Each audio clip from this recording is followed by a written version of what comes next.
ഇന്നത്തെ വീഡിയോ ഒരു യാത്ര പുറപ്പെടുന്ന ദിവസത്തെ വിശേഷങ്ങളും പിന്നെ അതേപോലെ സിമ്പിളായിട്ട് ഉണ്ടാക്കാൻ പറ്റിയ കറികളും അതൊക്കെയാണ് ഞാൻ കാണിക്കുന്നത് കേട്ടോ. അപ്പോൾ എല്ലാവർക്കും എൻ്റെ ചാനലിലേക്ക് സ്വാഗതം. അപ്പോൾ രാവിലെ തന്നെ ഞാൻ മുരിങ്ങയില പൊട്ടിക്കാൻ വേണ്ടിയിട്ട് പറമ്പിലേക്ക് ഇറങ്ങിയതാണ് കേട്ടോ. രാവിലെ നല്ലൊരു വൈബാണ് ഇവിടെ, ചെറിയ കാറ്റും ഒരു ഇളം വെയിലും ഈ പച്ചപ്പും ഒക്കെ കാണുമ്പോൾ നമുക്ക് അവിടെ നിന്ന് എങ്ങനെയുണ്ട് പെട്ടെന്ന് ഇങ്ങോട്ട് പോകാൻ തോന്നില്ല. കുറച്ച് സമയം അവിടേക്ക് ഒന്ന് കറങ്ങി നടന്ന് അങ്ങനെയൊക്കെയാണ്, ഞാൻ അങ്ങനെയൊക്കെയാണ് കേട്ടോ. അപ്പോൾ ഇന്ന് മുരിങ്ങയില വെച്ചിട്ടൊരു കറി വെക്കണം. അപ്പോൾ അതിന് വേണ്ടിയിട്ട് മുരിങ്ങേൻ്റെ ഇലയൊക്കെ പൊട്ടിച്ചു, പറമ്പിലേക്ക് കുറച്ച് നിന്ന് നടന്ന്. പിന്നെ നേരത്തെ ഞാൻ വീഡിയോയിൽ കാണിച്ചിരുന്നില്ല, ഒരു വാഴ കുലച്ച് നിൽക്കുന്ന വാഴക്കൂമ്പൊക്കെ തോരൻ ഉണ്ടാക്കിയില്ലേ, ആ വാഴ വെട്ടിയിട്ടുണ്ട്. അപ്പോൾ അത് വെച്ചിട്ട് അതിൻ്റെ ഉണ്ണിത്തണ്ട് വെച്ചിട്ട് ഉപ്പേരി ഉണ്ടാക്കുന്നുണ്ട്. സിമ്പിളായിട്ടുള്ള കറികളൊക്കെയാണ് ഞാൻ ഉണ്ടാക്കുന്നത് കേട്ടോ. അപ്പോൾ മുരിങ്ങയിലയൊക്കെ പിന്നെ തണ്ടിൽ നിന്നൊക്കെ മാറ്റി കഴുകി മാറ്റി വെച്ചിട്ടുണ്ട്. പിന്നെ കുറച്ച് പരിപ്പും പച്ചമുളകും വെളുത്തുള്ളിയും കൂടെയാണ് വേവിച്ച് വെച്ചത് കേട്ടോ. എൻ്റെ കമ്പാനി പൂച്ച അവിടെ ഇരിക്കുന്നുണ്ട്. അപ്പോൾ ഈ പരിപ്പൊക്കെ ഒന്ന് ഉടച്ചെടുത്ത ശേഷം അതിലേക്ക് മഞ്ഞൾപ്പൊടി, മുളക് പൊടി, ഉപ്പും ഇടുക. കുറച്ച് വെള്ളവും കൂടെ ഒഴിച്ചിട്ട് ഒന്ന് തിളപ്പിക്കാൻ വെക്കാം. ഏറ്റവും എളുപ്പത്തിൽ ഉണ്ടാക്കാൻ പറ്റിയ ഒരു മുരിങ്ങയില കറിയാണ്. പരിപ്പിട്ട് വെക്കുക, ഇങ്ങനെയൊക്കെ തന്നെ ആയിരിക്കും എല്ലാവരും. പിന്നെ പരിപ്പിടാതെ വെറും വെള്ളത്തിലും താളിച്ചിട്ടും വെക്കും. 2-3 തരത്തിൽ വെക്കും കേട്ടോ. തക്കാളിയൊക്കെ ഇട്ടിട്ടും വെക്കും. അപ്പോൾ വെള്ളം തിളച്ച് വന്നപ്പോൾ ഞാൻ ഇതിലേക്ക് മുരിങ്ങേൻ്റെ ഇല ചേർത്തു. ഇനി അത് വെന്ത് വരുമ്പോഴത്തേക്കും കുറച്ച് തേങ്ങയും അതിൽ 2-3 ചെറിയ ഉള്ളിയും കൂടെ ഇട്ടൊന്ന് അരച്ചെടുക്കാം. ചിലവർ ചെറിയ ജീരകവും ചേർക്കും, ഞാൻ ചേർക്കാറില്ല. അപ്പോൾ മുരിങ്ങേൻ്റെ ഇല വെന്ത ശേഷം നമുക്ക് ഈ തേങ്ങ അരച്ചത് അതിലേക്ക് ചേർത്ത് ജസ്റ്റ് ഒന്ന് തിളപ്പിക്കുക, ഒരുപാട് തിളപ്പിക്കരുത്. എന്നിട്ട് വെളിച്ചെണ്ണയിൽ ചെറിയ ഉള്ളി മാത്രം ഇട്ട് താളിച്ച് മാറ്റിയേക്കാം. കറിവേപ്പിലയൊന്നും ഇടണ്ട കേട്ടോ. വാഴ വെട്ടി എന്ന് പറഞ്ഞില്ലേ, ആ വാഴക്കയാണ് അതൊക്കെ കേട്ടോ. അതൊക്കെ ബ്രദേഴ്സിൻ്റെ വീട്ടിലേക്ക് കൊടുക്കും. എല്ലാവരും അടുത്തടുത്ത് തന്നെയാണ് താമസിക്കുന്നത്. പിന്നെ അതിൻ്റെ ഉണ്ണിത്തണ്ടിൽ വാഴപ്പിണ്ടി, അതിന് ഞാൻ ഉപ്പേരി വെക്കാൻ വേണ്ടിയിട്ട് ചെറുതായിട്ട് മുറിച്ചെടുക്കുന്നുണ്ട്. അപ്പോൾ ഞാൻ പറഞ്ഞ പൂച്ച ഞാൻ എവിടേക്കാണോ പോകണം അവിടെയൊക്കെ വരും കേട്ടോ. വീടിൻ്റെ അകത്തേക്ക് അങ്ങനെ കയറാറില്ല. കയറിയാൽ തന്നെ ഞാൻ ഇറങ്ങിക്കോ എന്ന് പറഞ്ഞാൽ അപ്പോൾ തന്നെ പോവുകയും ചെയ്യും. അപ്പോൾ അതിൻ്റെ നാരെടുക്കുക കേട്ടോ. ഞാൻ ഈ വാഴപ്പിണ്ടി ഇതിലത്ര നാരൊന്നുമില്ല. അപ്പോൾ നമ്മൾ അരികെ ഇങ്ങനെ വളഞ്ഞിരിക്കണം, കത്തിയൊക്കെ ഉണ്ടെങ്കിൽ അതുകൊണ്ടൊന്ന് ചുറ്റിയെടുത്ത് കഴിഞ്ഞാൽ നാരുണ്ടെങ്കിൽ പോവും. അപ്പോൾ അത് ജസ്റ്റ് ഒന്ന് ഉപ്പൊക്കെ ഇട്ടൊന്ന് വേവിച്ചെടുക്കുക. വെള്ളമൊന്നും ഒഴിക്കേണ്ട ആവശ്യമില്ല. ചെറിയ തീയിൽ അടച്ച് വെച്ചിട്ട് വേവിച്ചെടുക്കുക. അതിന് ശേഷം വെളിച്ചെണ്ണയിൽ ചെറിയ ഉള്ളിയും ഉണക്കമുളകും കറിവേപ്പിലയും കൂടെ ഇട്ട് താളിച്ചെടുക്കുക. താളിപ്പിൽ അത്ര മതിയാവും. പിന്നെ അരിയില്ലേ, നമ്മൾ ചോറ് വെക്കുന്ന അരിയൊക്കെ ഇല്ലേ, അത് വറുത്ത് പൊടിച്ചിട്ട് അവസാനം ഒന്ന് കുറച്ച് ചേർത്ത് കൊടുക്കുക. അത്രയേ ഉള്ളൂ. ഇത്രയും സിമ്പിളായിട്ടൊരു ഉപ്പേരി വേറെ ഉണ്ടോയെന്ന് എനിക്കറിയില്ല. നല്ല ടേസ്റ്റുമാണ്.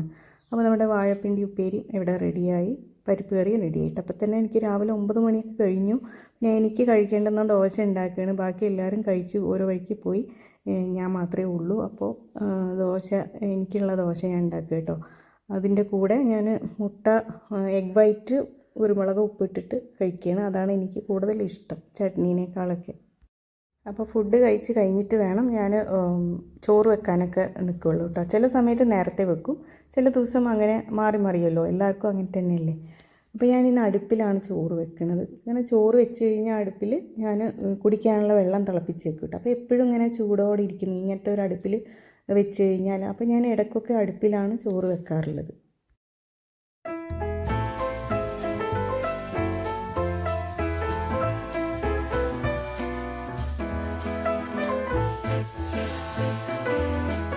പിന്നെ അപ്പോൾ ചോറ് വേവണ സമയം കൊണ്ട് ഞാൻ മീൻ മസാല തേച്ച് വെച്ചത് ഉണ്ടായിരുന്നു ഫ്രിഡ്ജിൽ. അപ്പോൾ അതും കൂടെ ഒന്ന് ഫ്രൈ ആക്കി എടുക്കണം കേട്ടോ. അപ്പോൾ ഏകദേശം ഒരുവിധം 10-11 മണിയൊക്കെ ആവും ആ സമയം കൊണ്ട് തന്നെ. പിന്നെ ഒരു ബ്രഞ്ച് ടൈം ആയല്ലോ, അപ്പോൾ അല്ലെങ്കിൽ എന്തെങ്കിലും ഫ്രൂട്ട്സോ എന്തെങ്കിലുമൊക്കെ കഴിക്കാമെന്ന് വിചാരിച്ചു. അപ്പോൾ അതൊക്കെ ഒന്ന് കട്ട് ചെയ്ത് വെക്കണം കേട്ടോ. നമ്മുടെ വീട്ടിൽ ഡ്രാഗൺ ഫ്രൂട്ടിൻ്റെ ചെടിയുണ്ട്, പക്ഷേ ഇതുവരെ ഉണ്ടായിട്ടില്ല. ഇത് വാങ്ങിച്ച ഡ്രാഗൺ ഫ്രൂട്ടാണ് കേട്ടോ. എനിക്ക് വലിയ ഇഷ്ടമൊന്നുമല്ല, എന്നാലും കണ്ടാൽ അങ്ങനെ കുറച്ച് കഴിക്കും. അപ്പോൾ എൻ്റെ പൂച്ചയ്ക്കും ആ സമയത്ത് എന്തെങ്കിലും വേണം തോന്നുന്നു, അത് ഇങ്ങനെ വന്ന് കരയുന്നുണ്ടായിരുന്നു. അപ്പോൾ അതിനും പാല് കുറച്ച് കൊടുത്തപ്പോൾ അത് അവിടെ ഇരുന്ന് കുടിക്കുക കേട്ടോ. അപ്പോൾ ലഞ്ചെല്ലാം കഴിഞ്ഞിട്ട് ഞാൻ ഡ്രസ്സൊക്കെ പാക്ക് ചെയ്യാൻ വേണ്ടി നിൽക്കുകയായിരുന്നു. ഒരുപാട് തുണികളൊക്കെ മടക്കാനും കവറിലാക്കാനും ഒക്കെ ഉണ്ടായിരുന്നു. അതിൻ്റെ ഇടയിൽ ചായൻ്റെ ടൈമായപ്പോൾ ഞാൻ ബെഡ്റൂമിലേക്ക് തന്നെ എൻ്റെ ജിഞ്ചർ ടീ കൊണ്ടുവന്നിരിക്കുകയാണ്. അവിടെ തന്നെ ഇരുന്നിട്ട് ചായ കുടിക്കലും പെട്ടി പാക്ക് ചെയ്യലും ഒക്കെയാണ്. അപ്പോൾ അതും കൂടെ ഒന്ന് കാണിച്ചു തരാം കേട്ടോ. ഒക്കെ ആകെ പരന്ന് കിടക്കണ കണ്ടില്ലേ.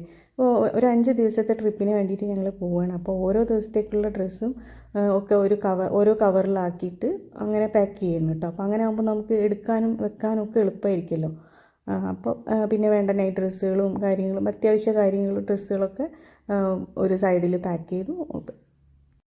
നമ്മളെപ്പോഴും കുറേ ദിവസത്തിന് വേണ്ടിയിട്ടൊക്കെ പോകുമ്പോൾ എന്തായാലും എക്സ്ട്രാ ഡ്രസ്സ് 1-2 കൂടുതൽ വെക്കണം കേട്ടോ, എന്നാലേ അത് ശരിയാവുള്ളൂ. കാരണം ആദ്യമായിട്ട് പോകുന്നവർക്ക് അത് അറിയില്ല.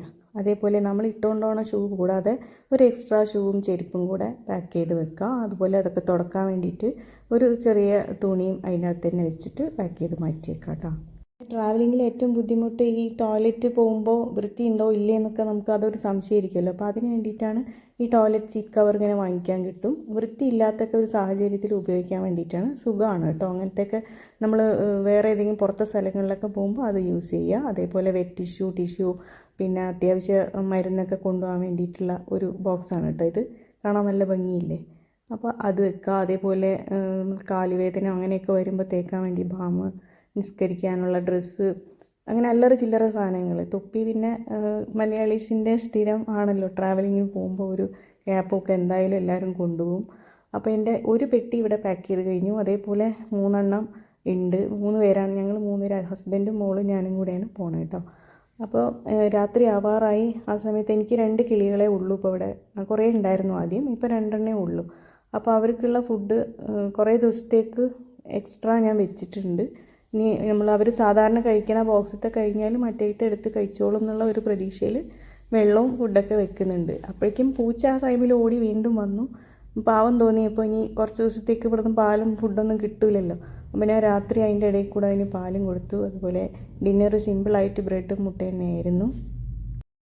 അപ്പോൾ ഞങ്ങൾ എങ്ങോട്ടാണ് പോകണമെന്നും അതേപോലെ എങ്ങനെയാണ് പോകണമെന്നൊക്കെ ഞാൻ അടുത്ത വീഡിയോയിൽ കാണിക്കാം കേട്ടോ. അപ്പോൾ ഞങ്ങൾക്ക് പുലർച്ചെ 4 മണിക്ക് വീട്ടിൽ നിന്ന് ഇറങ്ങിയാലാണ് ടൈമിന് എയർപോർട്ടിൽ എത്തുള്ളൂ. അപ്പോൾ തിരക്ക് പിടിച്ച് പോവുക കേട്ടോ.